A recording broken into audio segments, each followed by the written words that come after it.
여러분 안녕하세요. I love 나인입니다. 오늘도 찾아와 주셔서 정말 감사드리고요. 아직 구독 안 하신 분들은 지금 바로 구독 버튼 꾹 눌러주시고 좋아요랑 알림 설정까지 부탁드릴게요. 자, 여러분 오늘 제가 가져온 소식은요. 진짜 대박이에요.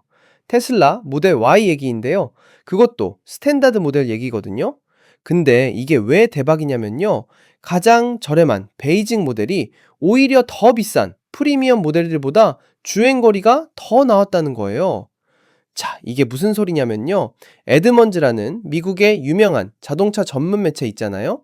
거기서 테슬라 모델 Y 스탠다드 모델을 테스트했는데 이게 완전 기록을 갈아치웠어요.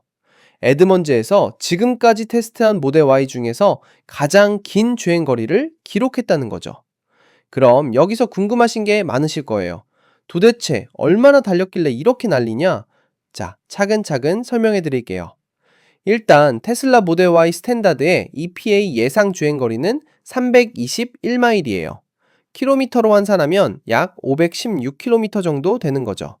근데 실제로 에드먼즈에서 테스트한 결과는 이 수치를 넘어섰다는 거예요. EPA에서 제시한 거리보다 더 멀리 갔다는 얘기거든요. 그리고 여기서 진짜 중요한 포인트. 이전 세대 모델 Y는 어땠냐면요. EPA 예상 주행거리가 330마일이었어요. 근데 실제로 에드먼즈에서 테스트했을 때는 310마일밖에 못 갔다는 거죠. 그러니까 공식 수치보다 20마일이나 부족했던 거예요. 자, 그럼 여기서 잠깐 런치 시리즈 모델 Y 얘기도 해야 될 것 같아요. 런치 시리즈가 뭐냐면요. 새로운 주니퍼 프로그램에서 처음으로 만들어진 첫 번째 사양이에요. 이 녀석은 어땠냐? EPA 예상치인 327마일을 정확하게 딱 맞춰서 주행했대요. 완벽하게 일치한 거죠. 근데 여기서 끝이 아니에요. 더 놀라운 건 효율성이거든요. 스탠다드 모델이 100마일을 가는데 사용한 전력량이 얼마냐? 22펄 8kWh예요. 그럼 런치 시리즈는요. 같은 거리를 가는데 26.8kWh를 썼다는 거죠. 이게 무슨 뜻이냐면요. 스탠다드 모델이 훨씬 더 효율적이라는 거예요. 더 저렴한 모델이 더 적은 전력으로 더 멀리 간다는 얘기거든요. 이거 완전 대박 아니에요? 자, 그럼 에드먼즈는 도대체 어떻게 테스트를 했길래 이런 결과가 나왔을까요? 여기가 진짜 중요한 부분이에요.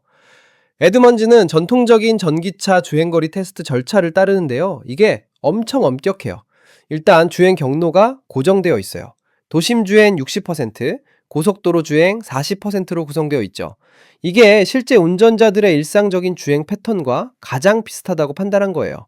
그리고 전체 주행 구간의 평균 속도는 시속 40마일로 맞춰요. 킬로미터로 환산하면 대략 시속 64km 정도 되는 거죠. 그리고 제한 속도도 철저하게 지켜요. 제한 속도에서 플러스 마이너스 5마일, 그러니까 시속 8km 이내로만 주행해야 된다는 거예요. 또 뭐가 있냐면요. 각 차량은 가장 효율적인 주행 모드로 설정해요.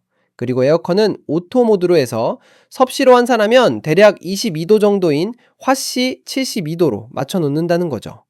에드먼즈는 이렇게 말해요. 이 모든 과정이 실제 차주들이 매일매일 하는 일상적인 주행을 가장 정확하게 재현한다라고요. 이 테스트 방식으로 하면 일관성을 최대한 유지할 수 있다는 거죠. 물론 완벽하게 똑같을 수는 없어요. 온도도 다를 수 있고 교통 밀도도 달라질 수 있으니까요. 근데 여기서 진짜 중요한 포인트 하나 더. 테슬라의 최신 차량들은 계속해서 EPA 예상치를 충족하거나 심지어 초과하고 있다는 거예요. 이게 얼마나 엄청난 변화냐면요. 2018년부터 2023년까지 생산된 모든 테슬라 모델이 에드먼드 테스트에서 EPA 주행거리 예상치를 달성하지 못했거든요. 그러니까 과거에는 테슬라가 실제 주행거리에서 공식 발표보다 항상 부족했는데 이제는 오히려 더 나아졌다는 얘기예요. 이거 정말 놀라운 개선 아니에요? 테슬라가 기술적으로 엄청난 발전을 이룬 거죠. 자, 그럼 이제 스탠다드 모델과 프리미엄 모델을 한번 비교해 볼까요? 테슬라 모델 Y는 크게 두 가지 레벨이 있어요. 스탠다드하고 프리미엄이죠. 둘 다 예산에 맞게 선택할 수 있는 훌륭한 옵션들이에요. 근데 실제로 두 차에 앉아보면요. 확연한 차이를 느낄 수 있다는 거예요. 프리미엄 모델은 확실히 더 럭셔리한 느낌이 나죠. 반면에 스탠다드는 많은 프리미엄 기능들이 빠져 있어요. 어떤 것들이 빠졌냐면요. 일단 비건 레더 인테리어가 없어요. 그러니까 프리미엄 모델은 동물성 가죽 대신 친환경적인 비건 소재로 만든 고급스러운 내장재를 쓰는데, 스탠다드는 그보다 더 간소한 소재를 쓴다는 거죠.